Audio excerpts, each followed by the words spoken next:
Frontline.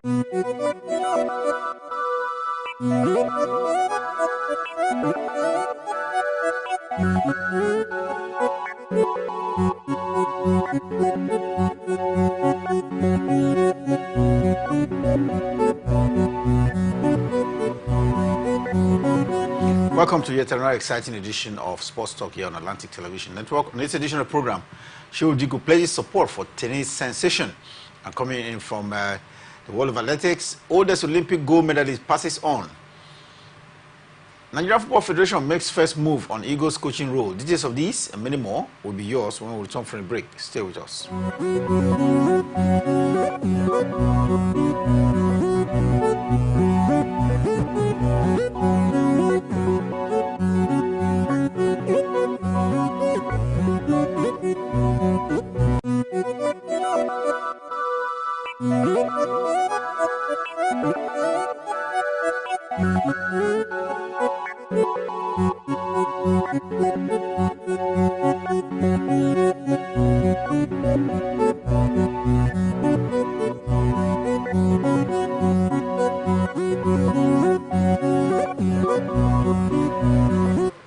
Welcome back. Mike is here with us this hour. Yeah, good morning and good morning to our viewers out there. Always a delightful moment to be with you. As usual, we'll start from the local scene where the president of the Badminton Federation of Nigeria, Francis Obi, has described the ongoing construction of a state-of-the-art facility as a game changer for the country's sports industry. According to Obi, he disclosed this during an interview session with He said this project is no doubt the best in the country. Yeah, I think for me it's a massive one for Kwara State out there. They are trying to put up the state-of-the-art facilities which will actually give some of the talented sportsmen and women the opportunity to also, showcase their talent and hone their skills out there. For me, I think putting up proper facilities on ground is a bedrock of sport development, because when you put up these top-notch facilities, it also help to improve the level or the development of the game. But when you don't have some of these basic facilities, then tend to stunt the growth of sport in any area at all. So for me, I truly agree with her that indeed such facility is going to also help to improve the level of sport development in the state and across the nation at large. Sports infrastructure, no doubt, ensures that athletes are discovered with proper standards, and of course, without facilities, you won't attract, let's say, tournaments to your country. And I think with what we've seen of Kwara and what has been described by Francis Obi as the maker of sports, let's hope that this badminton facility will change the face of badminton here in Nigeria, because talents can be discovered and those talents can be properly honed. And of course, Shehu Diko talked about sports economy. We believe that with a international standard facility, tournaments will be attracted, and of course, all that comes with tournament investment and tourism will kickstart what has been described as sports economy by the chairman of the National Sports Commission. Now, let's look at cricket. The International Cricket Council Women's Cricket Manager, Shina Prina, says the roaring successes of the maiden women under-17, under-19 World Cup in South Africa will serve as a springboard for the second edition of the competition, which we understand will be hosted by Malaysia early this year, I think on the 18th to the 2nd of February this year. Mike, Nigeria is one of the only 4 debutants among the 16 countries that will be paraded at the tournament coming up. And the under-19 girls of Nigeria are showing that, yes, cricket, no doubt, was the oldest sports, or has been the oldest sports here in Nigeria. Yeah, definitely. And I think it was a glorious one, the way we actually managed to qualify to pick one of the tickets to, go out there and represent the country. You beat Zimbabwe? Yeah. I think for me, you take a look at their preparation ahead of this very big one. It's been very, very good. They actually started their preparation shortly after they picked the ticket. They did not relent. They went to camp straight away. From there, they moved to Lagos to continue the second phase of the preparation. And their last phase of preparation will be taking place in India. Which for me I think is a very great one, where they get to expose themselves to some of these top-notch facilities to train with. I mean, it helped them to also improve and to get the international exposure. I mean, that is another thing that we need to also, commend the Cricket Federation, because they've been doing their bit in order to ensure that adequate preparation, which for me key to succeeding out there, is very, very important. So I believe Nigeria being one of the 4 countries that will be making their debut appearance with the level of preparation, I think we can go out there and hold our own. Not just to go out there and make up the number per se, but to go out there, and compete at the highest level. Nigeria will be competing against Samoa in that group, and Zimbabwe. Yeah. Do you think we have a chance of coming out from the group? Yeah, of course. If we actually beat some of the best hands right here in the continent of Africa, we can also take a step further to also ensure that at least we get, to improve our game against Samoa. I think that is going to be our first game. I expect us to at least get that first victory, because, going out for such major event, picking up your first win in your first game, I mean, it calmed the nerves of the player. It helped them to boost their confidence that, oh, we've won our first game, our second game, let's build on this confidence going forward. So I'm very hopeful that at least we are going to do well. Cricket, the oldest sports here in Nigeria, beginning to triple in terms of performances coming from the national team, both at the age grade level and, of course, at the senior level as well. Which the under-19 girls of Nigeria, the best of luck as they compete in under just 2 weeks from now in an international cricket tournament. Now let's look at boxing. In boxing, this our former 2-time heavyweight champion Anthony Joshua has expressed his desire to face long-term rival Tyson Fury this year. Mike, he says he looks to bounce back after going through what has been described as a very difficult 2024 for Nigeria and British Anthony Joshua. Yeah, I think for me, this one has been on the card and for most of boxing followers across the world. People have been advocating or pushing to see the fight between Anthony Joshua and the Gypsy King, which for me, I think is very vital. We need to see them come to the ring and, exchange blows. Let's see who is the best British boxer presently. So for me, I think I'm very hopeful as well to see this very one. Like I said earlier, this has been on the pipeline for a very long time, but it did not see the light of the day when Anthony Joshua was still reigning as the world champion. But this time around, both of them have nothing to lose, because Anthony Joshua was beaten by Daniel Dubois. Gypsy King as well in his rematch against Tyson Fury was also beaten. So both of them hold no belt as they stand right now. So I believe they would like to seize this opportunity, at least to relaunch themselves back into the big stage. Well, Anthony Joshua, of course, is Nigerian, but has a British passport as well. He's had about 11 years of professional fight, and of these 11 years, especially in the last year, he's lost 4 of his fights. He's won 28 of this fight and had about 25 knockouts. With this pedigree, do you think he can still bounce back? In his last 7 fights, he's lost 4.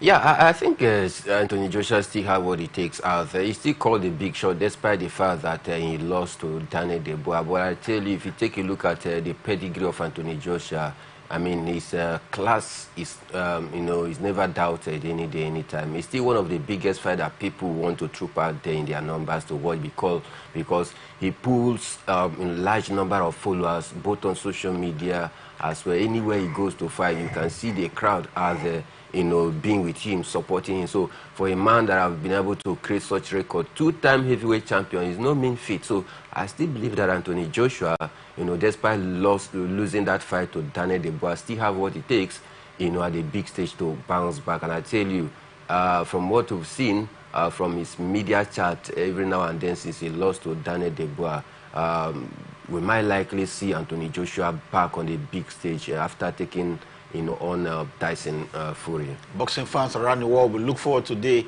when Tyson Fury will actually take on Nigeria's Anthony Joshua, because that promises to be a publicistic encounter to remember.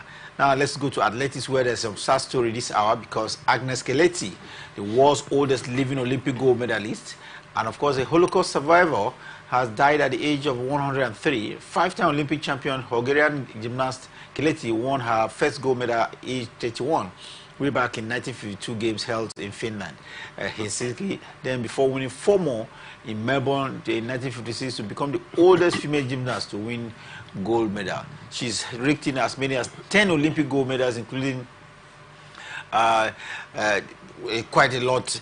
We've seen of Keleti, oldest, like we mentioned there. She's lived for 103 years. First Hungarian to win to such number of medals. We understand she died in the military hospital in Budapest just about a few hours ago.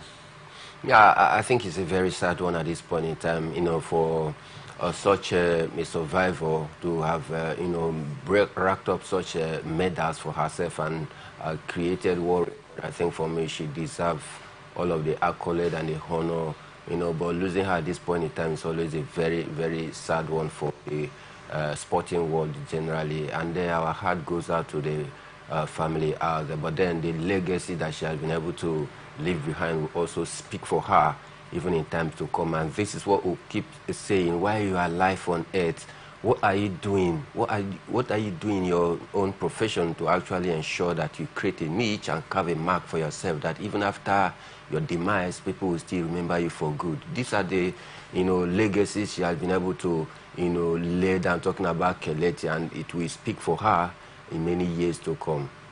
Keleti, no doubt, the oldest at the age of 103 from Bulgaria, has passed on, and the oldest gymnast. I'm sure the International Olympic Committee will be in a money mood. She had 10 Olympic gold medals, and this is unprecedented. And the saddest part of it for me is that she could have extended her longevity, because in another 6 days, she will have been 104 years. I'm not too sure we've had any longer survival in sporting history, especially at the Olympics. The Olympics is the biggest event in the world, so the sporting community at this moment is in a mourning mood. Definitely in a mourning mood, and it's not a good one. Just like I said earlier, despite how old she was, but then, that ability for you to still stay long and continue to, watch out for the record you've created for yourself will also, the world will miss her, especially the athletic world, because of the record that she has been able to create for her, making that mark, that milestone in the world of athletics. And I tell you, it's a very, very sad one. Just a few days, that she would have clocked 104, but she did not stay alive to clock that 104. I tell you, it is a very sad one to the sporting world generally, and we mourn her. We mourn her because she actually truly proved to the world that indeed she has talent, and she was able to use her talent properly to advance the cause of the game as well. Well, talking about gymnastics, losing one of our very brightest, I must say, our hearts goes out to the family of Keleti as we speak. Meanwhile, some cheering news coming from the way of tennis here in Nigeria, because teenage sensation Khadija Mohammed has been commended for her effort, and this is coming from Nigerian National Sports Commission. They are now behind the 15-year-old Khadija, who has proven to be the next big thing in Nigerian tennis. Mike, she became the very first West African or Central African player to win the International Table Federation J30 World Tour at the age of 14. You remember, in 2023. Now she's the first teenager to win the Dallas tennis tournament, which she retained this year. It doesn't come easy at the age of 15 to win back-to-back at the Dallas hardcore title.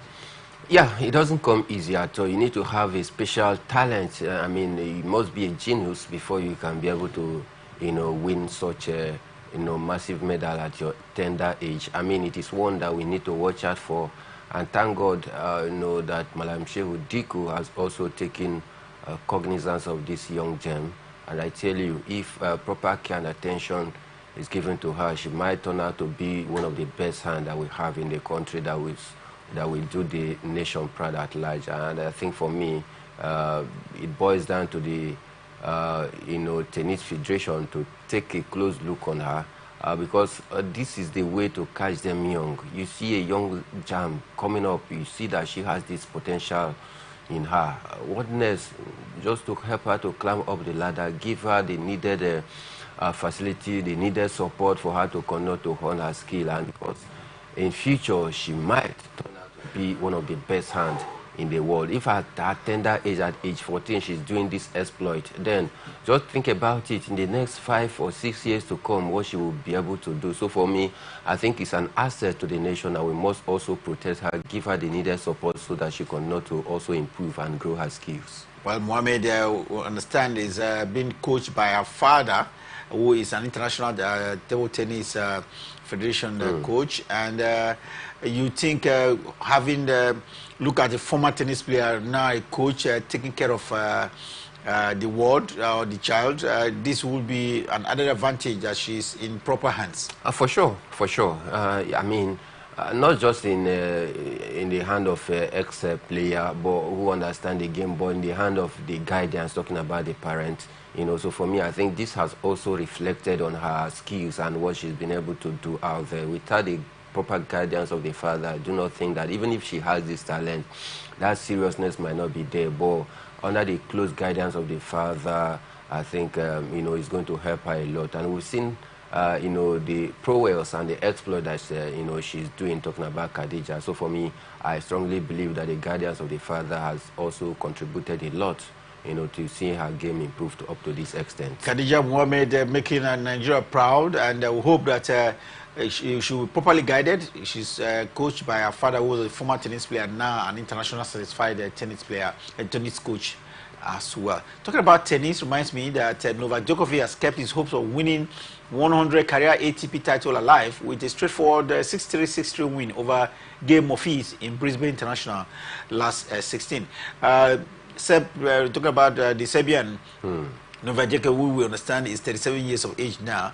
Everybody looks up to him at the Australian Open to at least get that magic number, 24. But before then, this is a preparatory tournament for the Australian Open, and he's gone past his opponent, Gael Monfils, at that to qualify for the semi-finals. Yeah, a great one for Novak Djokovic, who will be gunning for his 25th Grand Slam this year. And I think experience still counts for him, and he's still showing that passion that indeed he's not ready to back down yet. I mean, it was a great one. The way he was able to defeat his opponent, it clearly tells you that this is what we are going to see for this very year. So for Novak Djokovic, you can never write him off in any competition at all, because he has proven time without numbers that, I mean, he's one of the best hands, especially now that some of the big names has retired. I think he's only the big name, you know, left right now, before you mention the likes of Yannick Sinner or even Carlos Alcaraz. So for me, I think it was a great game for Novak Djokovic, more like a build-up to what we are to expect, you know, this year. Still in tennis, world #1 Aryna Sabalenka in the female category will face Maria Buzkova in the quarterfinals after breezing past Julia Pulseva in what has been described as a pacing game. The Aryna beat her opponent 6-4, 7-6 as she aims to win her 18th career title at Brisbane.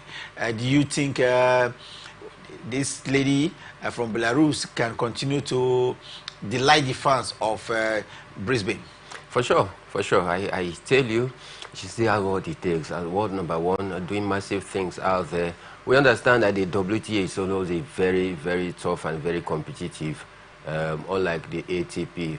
But then, if you take a look at the way she was able to dispatch her opponent, I have no doubt that if she stays injury-free this season, we're going to even see more of her, and she's going to stretch her lead as the world #1 for a very long time. So I have no doubt she has what it takes. To wrap up activities in Brisbane, Cameron Norrie, yes, the British tennis player, will take on Kei Nishikori from Japan in the last 8, and this promises to be thrilling because Kei Nishikori of recent has not been out of top level, and let's see whether he can topple Cameron Norrie from Britain. Talking about Britain reminds me that they are completely out. Great Britain are out of the United Cup after Butler lost to Iga Swiatek in yet another competitive encounter preparatory to the Australian Open. Mike, Iga Swiatek showing that she deservedly was world #1 a few weeks ago. Yes, of course, for Iga Swiatek, you can't write her off any day. She's still one of the best hands in the ATP, in the WTA rather, and she showed that glitz and glamour against our opponent, talking about Katibuta. And for the British players, I mean, this mere success syndrome continues to haunt them, especially when you repose so much hope and confidence on them. They don't deliver when it matters most. And coming up against a former world #1, I knew it even before that game that she's going to be knocked out. And for me, not a great one for the British player, but I tell you, it was a very classic display from Iga Swiatek. Walter out, and in is world #2 Iga Swiatek, who aims at getting back her title as world #1 in the year 2025. We'll take a break now. When we return from the break, we'll go to the ever busy world of football, where there's been a lot of hostility, especially in the NL, that is the Nigerian National League. And if you're a follower of Enyimba International of Aba, there is a continental tie coming over the Godswill Bible Stadium this weekend, and we'll take a look at that as well. Then across Europe, action will return as well this weekend, where Arsenal builds up on trying to catch up with the FC Liverpool on the top of the Premiership in England. Details when we return from the break.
Every day, our lives are changed by history.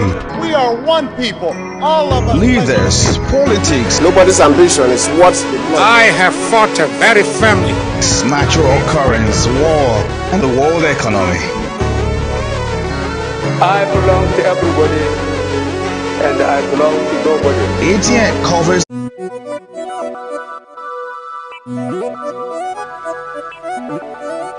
Well, Christmas is over.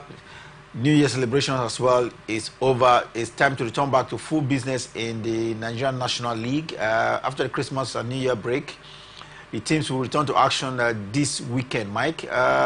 Prominent among the fixtures that we'll see this weekend is the encounter between Dakada FC of OU and Inter Lagos. This for me is a star feature after we've seen three USA match day action in the Nigerian National League would break over.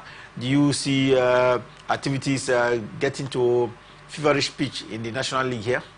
Yeah, of course. After coming back from the break, the holiday, I think it's time to get back to business. And just like you say, one of the star match, talking about Dakada will be facing Inter Lagos. Don't forget, these two teams have also tested the water of the top flight division Dakada got relegated. They have played in the Nigerian Premier Football League, Inter Lagos as well. So for me, I think it's one of the biggest clash that we're going to see in the NNL, even as the league resumes. And for me, I'm very hopeful, hoping to see the best of the NNL matches in these very fixtures. Abia comment, one team that's not lost in the last few games they've played so far in the National League, will up against Warri Wolves, and this itself promises to be yet another thriller. A lot of fixtures coming up both in the Conference A and the Conference B, and a lot of action. So if you're across Nigeria, there will be just a weekend of football in the National League, who are just resumed after Christmas and New Year break. And talking about the National League resuming after Christmas and New Year break, the Nigeria Professional Football Premier Football League itself is on break, and after 19 weeks of football action, they are mid-term break, and we so to say, Mike. Yeah. It is transfer window open for teams to fortify themselves after a month of actions after 19 weeks. The transfer window open in just about 3 days from now. How do you see these teams fortify their squad across all departments where they have been found wanting? Yeah, for me, I think it's going to be a joyous time for especially some of the teams that are doing very poor. Teams like Aqua United, I expect them to hit the market, get quality players to beef up their ranks, because it's been very disappointing for them. And other teams as well who need to fortify their areas in different positions. Enyimba as well, I think they are going to go to the market to get 1 or 2 players to also fortify their squad, because one of their ever reliable midfielder, talking about Daniel Daga, here has jetted out for a Norwegian club out there. So that space is very vacuum right now, and I believe they will need 1 or 2 legs to also fill that void. So for me, I think it's going to be an exciting time for some of the clubs out there to beef up their squad, because this is an opportunity. In case there's any area you feel that it's not top notch, this is the opportunity for you to get 1 or 2 players to beef up their squad. So for me, I think I'm expecting many teams to do great business out there in this transfer window. Talking about team doing business, Rivers United has hinted of ensuring that the players get rested, and of course they fortify in areas where they want. If you remember, against Nasarawa Plateau United at a few days ago, they struggled to equalize 1-1, and a lot of fans believe that there could be a rejig. And in fact, speaking to Coach Finidi George, he believes that the players haven't rested, will find, let's say, some new strength to continue in the new season. And he equally hinted of seeing whether there could be improvement in some of the departments as well. So it is transfer season in the Premier League here in Nigeria. Club side across, all 20 of them will try to do business, and we'll just hope that it will be good enough for their teams. But overall, Mike, how will you assess the Nigerian Premier Football League, or that's a league management company, for 19 weeks of action we have seen so far? Do you think there's areas where the league management company can improve upon, especially in the television coverage and of course officiating as well? Yeah, 2 days ago we had the honorable talking about Benga Elegbeleye, a chairman Nigerian Premier League board right here. When he joined us in a live chat, he talked about, we asked him several questions, and he also talked about what they are doing as well to also ensure that they continue to make progress. He mentioned some of the key areas which to him he thinks they've done pretty well. He talked about the area of security in terms of crowd control. I mean, from what we've seen in the league so far this season, I think we've been able to see a bit of that professionalism where we see security men trying to be on guard in order to stop fans hooliganism. He talked about the fact that referees are promptly paid, as it is right now, and that is why we've seen the level of improvement where team can go away from home and pick vital point. He mentioned, highlighted so many, areas which they have succeeded, and he also pointed out the fact that they still they are still work in progress. He talked about the areas of trying to also ensure that there is enough money to sink into the league, so that at least we can be able to retain our best hand, because if we don't retain our best hand here, then our league is not going to improve. So for me, I think these are some of the areas. Then again, we should also start thinking about how to also tell the club side to also improve on their pitches, because I tell you, if you go across some of the clubs, their pitches, I mean, it's not good. It's not standard enough to play a professional football game. These are the areas I think for me they should try to improve, so that at least we see a better Nigerian Premier Football League. Well, we look forward that the Premier League here in Nigeria will continue to improve. This break period is an opportunity to improve on it and check out different departments where they have been found wanting. But talking about the league having to go on break and transfer window open for teams to fortify, Akwa United, like you mentioned earlier, who is presently on the 19th place on the league table, have taken a very major step at improving on their performances. They have just unveiled a new technical advisor in person of Kennedy Boboye. Boboye has won the league with Plateau United, and with this with yet another club, and now he's returned back to base. He used to work in Akwa United in the past, if you remember. Yeah, more like a second missionary journey for Kennedy Boboye, one of the experienced coach you have here in the Nigerian Premier Football League.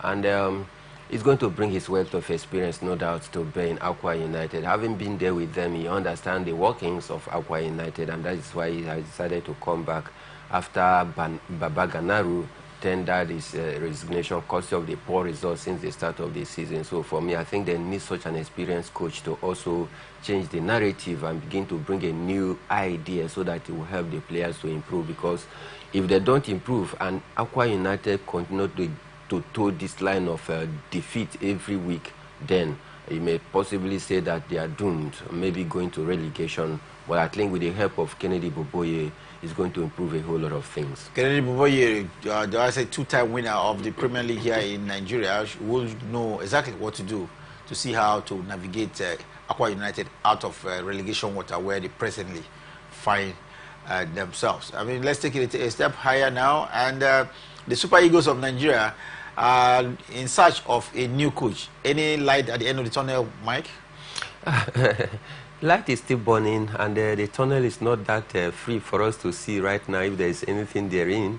But I strongly think that with the situation that we find ourselves in terms of the World Cup qualifying games, we need a coach right now, no doubt. We need a coach. Even the interim head coach talking about Austin Eguavoen hinted to this very fact last week. He said that the NFF should come out right now and appoint a substantive coach for the Super Eagles, and I think I totally agree with him. This is the time that we need a coach, not a coach to pick the World Cup ticket for us per se, because for me I think it's looking very blink if Nigeria is going to pick the World Cup. But at least we need a substantive coach that can start working on the team, even if we did not pick the World Cup ticket. But we are going to prepare ahead of the African Cup of Nations, then again prepare for the next World Cup, because I tell you, bringing a coach this time around is very key. But bringing such a coach and trying to pressure him to get us the World Cup ticket might be very difficult. But whichever way you want to look at it, I think that the Super Eagles need a substantive coach.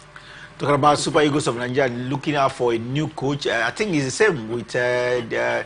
Rwanda and Nigeria are in the same World Cup qualifying group, and now they have decided not to renew the coach of German Spittler, who had navigated the team in the past. So Nigeria and Rwanda in the market looking out for a coach as we speak, ahead of World Cup qualifiers that comes up later this year. So let's hope that the two of them will find coaches any moment soon. But I think it's really, really interesting in the days ahead as players move, coaches too are on the move. Let's now quickly go to Europe. And Mike, but just before we go to Europe, our heart goes out to this time to former Super Eagles goalkeeper Stanley Nwabali. Yeah. If you remember, in November 2024, he lost his dad, and only a few hours ago, he's lost his mom as well. So Stanley Nwabali is completely an orphan as we speak, and everybody, especially Nigerians, need to rally around Stanley Nwabali as we speak. Definitely. One of our safest hands in the last African Cup of Nations did exploit. They lost his father last year, just like you mentioned. This time around, also losing the mom. I think it's a very sad moment and an agonizing one for Francis. I'm talking about Stanley Nwabali. I believe this is the right time that Nigerians must also, show him love by sending some condolence messages to him, to also help him. I think it's a very sad moment that he finds himself right now. And we feel for him as well. And we also pray that God also give him the fortitude to bear this irreparable loss. Well, if you've been on holiday and, of course, enjoying some football action across Europe, the attention of European football lovers today will be in Spain, where Valencia will be at home to Real Madrid. Real Madrid has had to put pressure on FC Barcelona on the leadership level on the La Liga. What do you expect of this encounter? Carlo Ancelotti, we understand, is looking at playing Vinicius Junior, Kylian Mbappe, and Jude Bellingham in this tie. This is quite a crack squad. Do you think Valencia can withstand the firepower of Vinicius Junior, Kylian Mbappe? Well, we've seen mid-table teams in Spain this season holding Real Madrid to ransom. But this time around, this is just their first game of the 2025, and they'll be hoping to get all 3 points against a struggling Valencia. Valencia is not at the peak of, their game right now. They've been struggling throughout the course of this season. They are not even seated in a very comfortable position in the La Liga table. It's going to be a very difficult one. But in football, it works like a magic that you cannot predict football. Real Madrid, fine, may have some of the lethal strikers, great players, likes of Mbappe, Vinicius Junior, Rodrigo, Jude Bellingham, but most time they still defeat some of these big names. So for me, I think it will take time. It will take really time for Real Madrid to get to blend, and I hope to see them making that difference, this evening against Valencia. Valencia up against Real Madrid. You remember at the end of 19 games played in the La Liga, Atletico Madrid had to top the league, dethroning FC Barcelona and Real Madrid from the top of the La Liga table there. So let's see how Real Madrid will try to climb back to the top, maybe with a win tonight against FC Valencia in what promises to be a crack fixture across Europe. That will be it for this edition of Sports Talk. We'll definitely bounce back later, but don't forget this weekend as well, Mike, just before we run out of the studio, Arsenal will try to as well try to see how they can catch up with FC Liverpool against Brighton FC tomorrow. For sure, Arsenal, they have what it takes this time around, having come close to lifting the English Premier League title in the last 3 years. I think they will continue to play the catch-up game against Liverpool, and I believe that they have what it takes to go to their Arsenal and bring out lethal weapons that they can use to gun down, their opponent come this weekend. For more fixtures this weekend in the Premier League and, of course, across other top 5 European leagues, not forgetting what to expect in the transfer market as well. Join us at 6 p.m. Nigerian time on the program Sports Extraordinary. Until then, remember, peace and unity are clearly pathways to progress. Always enjoy here on Atlantic Television Network.